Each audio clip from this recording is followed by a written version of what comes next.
Group తెలంగాణలో పెట్టుబడులు పెట్టేందుకు సిద్ధమైంది. రాష్ట్రంలో పలు వ్యాపారాల ద్వారా 12,400 కోట్ల పెట్టుబడిని ప్రకటించినట్లు తెలంగాణ ప్రభుత్వం తాజాగా వెల్లడించింది. ఈ మేరకు స్విట్జర్లాండ్లోని దావోస్లో జరుగుతున్న ప్రపంచ ఆర్థిక సదస్సులో తెలంగాణ సీఎం రేవంత్ రెడ్డితో అదానీ గ్రూప్ చైర్మన్ గౌతమ్ అదానీ భేటీ అయ్యారు. రాష్ట్రంలో పెట్టుబడులపై ఇరువురు చర్చించి 4 MOUలను కుదుర్చుకున్నారు. హైదరాబాద్లో అదానీ గ్రీన్ ఎనర్జీ 1350 మెగావాట్ల 2 ఫండ్ స్టోరేజ్ ప్రాజెక్టులను ఏర్పాటు చేయడానికి 5,000 కోట్ల పెట్టుబడులను పెట్టనుంది.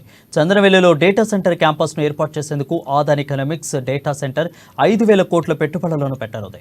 అంబుజా సిమెంట్ లిమిటెడ్ తెలంగాణలో ఏడాదికి 6 మిలియన్ టన్నుల సామర్థ్యంతో సిమెంట్ గ్రైండింగ్ యూనిట్తో 1,400 కోట్ల పెట్టుబడికి పెట్టనుంది. అయితే తెలంగాణలోని హైదరాబాద్లోని అదానీ ఏరోస్పేస్ అండ్ డిఫెన్స్ పార్కులోని కౌంటర్ డ్రోన్ సిస్టమ్ క్షిపణి అభివృద్ధి అదేవిధంగా తయారీ కేంద్రాలలో Adani group aerospace and defence 1,000 కోట్ల పెట్టుబడిని పెట్టనుంది. ఈ సందర్భంగా రాష్ట్ర ప్రభుత్వ ప్రాజెక్టులకు అవసరమైన సౌకర్యాలు, మౌలిక సదుపాయాలు, సహాయాలను అందజేస్తుందని గౌతమ్ అదానీ ముఖ్యమంత్రి హామీ ఇచ్చారు. ఇక రాష్ట్రంలో ఏరోస్పేస్ పార్కుతో పాటు డేటా సెంటర్ ప్రాజెక్టు నెలకొల్పేందుకు అదానీ గ్రూప్ సీఎం రేవంత్ రెడ్డితో చర్చలు జరిపింది. వీటికి సంబంధించి పురోగతితో పాటు కొత్త ప్రాజెక్టుల స్థాపనపై సమావేశం చర్చించారు. అయితే వరల్డ్ ఎకనామిక్ ఫోరం సదస్సులో సీఎం రేవంత్ రెడ్డితో అదానీ గ్రూప్ చైర్మన్ గౌతమ్ అదానీ సమావేశమయ్యారు. తెలంగాణలో పెట్టుబడులపై చర్చించారు.